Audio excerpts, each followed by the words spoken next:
It's titled The Great Replacement, 87 pages, more than 16,000 words. Not rambling, but a spell-checked reference dissertation on a hate-filled view of immigrants, immigration, and Muslims. Unsigned, it is the killer's explanation for why he did this. These are people who I would describe as having extremist views that have absolutely no place in New Zealand and, in fact, have no place in the world. There is no doubt the 28-year-old under arrest is a white supremacist who believes his own white European race is being wiped out by immigration, labeling it white genocide. It is also the universal rallying cry of hate-filled white supremacists across the world. In Charlottesville, Virginia, the neo-Nazi cry was, in Warsaw, Poland in 2017, some marchers in an Independence Day demonstration carried banners that read White Europe and Clean Blood. 2015 in Charleston, South Carolina, a white teenager named Dylan Roof murdered 9 African Americans in a church. The white supremacist reportedly said, "Y'all are raping our white women. Y'all are taking over the world," as he gunned down unarmed parishioners. The rhetoric is old, but new technology has allowed these messages of hate to be spread in real time across the globe. The New Zealand killer streamed parts of his attack live on Facebook. The video spread to YouTube, Twitter, news sites before police pleaded for it to stop. I have seen social media footage. It's very disturbing. It shouldn't be in the public domain, and we're doing everything we can to remove it. But hours after the attack, copies of the gruesome video still continued to appear, shared by social media users. While police will not discuss motive, the suspect refers to Dylan Roof and writes he was inspired by white supremacist Anders Breivik, who killed 77 people in Norway 8 years ago. He does try to explain his own breaking point came in 2017. The French presidential election of what he describes as an anti-white ex-banker, and the terror-related death of an 11-year-old Swedish girl run down by a Muslim terrorist in a stolen truck in Stockholm, a crime, he writes, he could no longer ignore. And Jake, in his 87 pages, the suspect does make one reference to Donald Trump. Are you a supporter, he asks himself. As a symbol of renewed white identity and common purpose, he says, sure. As a policymaker and leader, dear God, no. Jake? Drew Griffin, thank you so much. Let's bring in our experts. Let me start with you, Phil Mudd. New Zealand, as we've talked about, is part of the Five Eyes network of intelligence sharing, the United States, Canada, UK, Australia, New Zealand. They're all actively sharing intelligence. Bill Crystal asked earlier whether or not intelligence about this kind of threat, white supremacists, white nationalists, is shared as much as the threats of Islamist terrorists or would-be terrorists. Is it? I'd say yeah, but let me give you an asterisk. Look, don't think of this as white or Islamist or black or whatever. Think of this as people who pose a threat, in this case in New Zealand. If you saw that same threat, if you're in the New Zealand service and see a threat, whether it's from ISIS or whether it's somebody like this, and that threat is against New York City, if there's a risk of death in New York City, I don't care where it comes from, a security service is going to pass that. Now, there is an asterisk here. If you look, for example, the National Counterterrorism Center, if you look at our national apparatus here in the United States, after 9/11, that is largely focused on, obviously, Islamic extremism. So I would say the information might be passed. The architecture to pick up the intelligence on people like this, I don't think is as advanced as it would be against an ISIS sympathizer. Even though there are more attacks in the United States by white nationalists, white supremacists, than by any other group. Bobby Ghosh, the suspect, said he wanted to incite violence, retaliation, and further divide. According to the New York Times, the killer had the names of military leaders who primarily battled non-white forces on his guns. He praised killers who carried out attacks on Jews and Muslims. Tell us what all this means to you. Well, this is all very, very familiar. He put out in 80 or 90 pages what Anders Breivik put out in 1,500 pages, the Norwegian mass murderer from 7 or 8 years ago.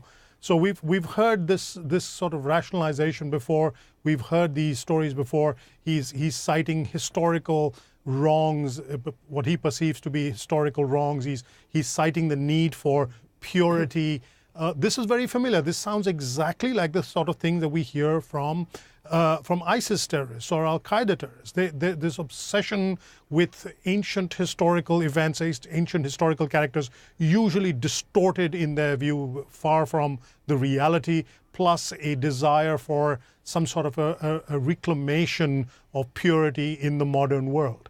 This is classic terrorist behavior, and law enforcement agencies ought to be able to do a better job of spotting this, because they are already doing this for one kind of terror group. They ought to be able to do that more broadly for others. Farah, you worked on countering violent extremism for both the George W. Bush and Barack Obama administrations. You have a new book out titled How We Win, and have extensively researched this issue of extremism. Our Clarissa Ward notes that the alleged shooter's writings, as Bobby just noted, bear striking similarity to what we typically see from ISIS terrorists. Are you surprised at the similarity? No, I'm not surprised. I mean, look, we're looking at a measurement stick around securing communities based on a physical dimension. So we are defeating ISIS, and I say that in quotes, based on the physical territory. What Phil just said is really important. What's happening in the ideological space, and how are we measuring that? What's happening emotionally? This guy in his manifesto is talking about what he saw when he went to France. He's talking about what the emotional capacity was when he was absorbing all of these things. So it isn't just what is happening in the online space. It's how you're living your life day to day. Government has not been culturally listening to the rise of hate, of all kinds of hate. Globally. We have one-offs in Charlottesville, we have one-offs now in New Zealand, and we think this is about a church or a synagogue or a mosque. It's not. It's about the way hate has been allowed to manifest itself all around the world, and how the issue of identity and belonging is the spark that allows these guys to thrive. So that's where we need to be looking, and that's where the solutions actually lie, Jake, because it's within communities. It's what we have to do. We have been very lazy on hate.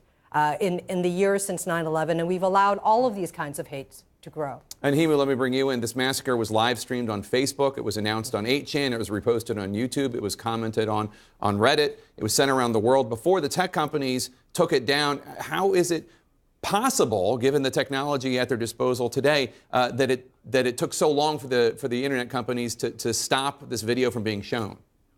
Well, I think, Jake, there's a lot of things that are happening here, but one of the things that we have to focus on is that the online companies have chosen to do what's called notice and takedown. If you tell me something is a problem, then I will do something about it.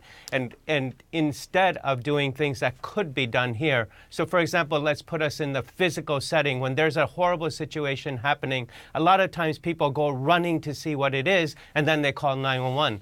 In the online space, the conduct is no different. In fact, Facebook even says by their own words that a live stream video will get 6 times the interaction of a non-live stream video. So they're pushing that and saying use it. So that is why it's becoming the weapon of choice in a sense here. So many things could be done to stop that, which I don't see happening. Go ahead, Bobby. Sorry. Go ahead.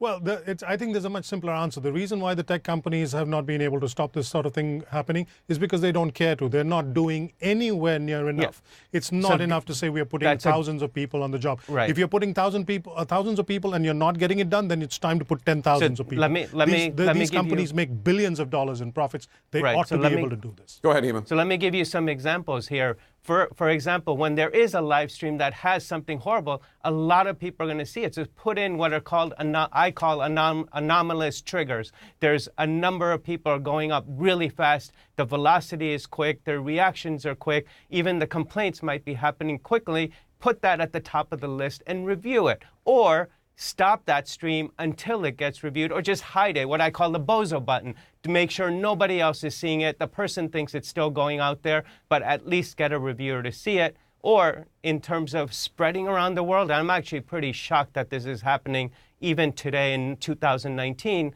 if it is fingerprinted, something that's been around for years now that copyright industry uses, all sorts of companies are using it. Fingerprint the sound if you don't want to fingerprint the video, and share that fingerprint with everybody else so they can use it and block it from happening. Or, for example, use AI to listen to the sound. There are sounds of children crying, people screaming, gunshots happening. When you see that, take a look and say, hey, there's something unusual about this video that needs examination, especially in a live environment. You can't claim it's a movie. Phil, let me ask you, these websites, they're obviously places where these horrific bigots go to vent and then sometimes to plot. Law enforcement presumably knows about them. Are they using them enough? Look, I think this is about chapter 2 of a 20-chapter book. When I was at the Bureau, they're using them, they're looking at them. But there's a difference between somebody talking about hate. In this country, we say hate's okay, and somebody talking about violence. My first question in this case is not just what happened. It's when they were talking online, were there other people involved in this who should have alerted law enforcement? It's not just people like Facebook. It's also a citizen who sees this and says, I heard this guy talking, I didn't say anything. I want to hear about those people. Jake, this is where the grassroots come in, right? The government can't do everything, and technologies have a very big role to play, and Bobby is absolutely right that they haven't done enough.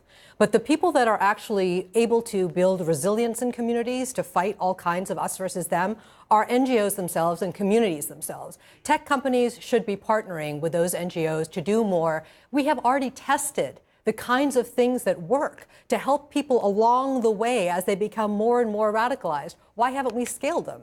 That's the question we should be asking.